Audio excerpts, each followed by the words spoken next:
السلام علیکم ناظرین، میں ہوں سلوہ اسنین اور آپ دیکھ رہے ہیں سوریا نیوز HD۔ آئیے نظر ڈالتے ہیں آج کی اہم خبروں پر۔ منگو پیر ٹاؤن میں عوامی فلاح و بہبود کے لیے کیے جانے والے عملی اقدامات کا سلسلہ چیئرمین منگو پیر ٹاؤن حاجی نواز علی بروہی کی خصوصی نگرانی میں مسلسل جاری ہے۔ اسی سلسلے کی ایک اہم کڑی کے طور پر آج علاقے میں برسوں سے خراب اور بند پڑی سیوریج لائن کے مسئلے کے مستقل حل کے لیے متعلقہ مقام پر انتہائی ضروری کام چیئرمین کی ہدایات پر فوری طور پر شروع کر دیا گیا۔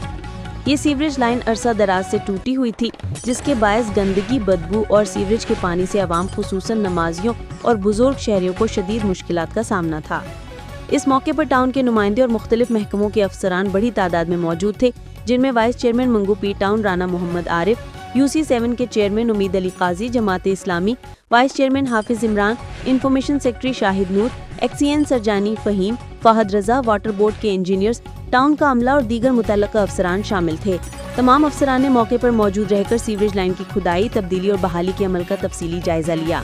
علاقے میں گزشتہ کئی برسوں سے سیوریج لائن کی تباہی کے باعث عوام کو شدید تکالیف کا سامنا تھا۔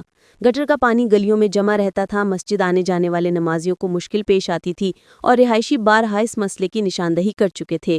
عوامی شکایات سننے کے بعد چیئرمین حاجی نواز علی بروہی نے ذاتی دلچسپی لیتے ہوئے فوری ایکشن لیا اور واضح ہدایت جاری کی کہ سیوریج لائن کی مکمل مرمت اور نئی لائن بچھانے کا کام آج ہی سے شروع کیا جائے تاکہ عوام کو مزید مشکلات نہ اٹھانی پڑیں۔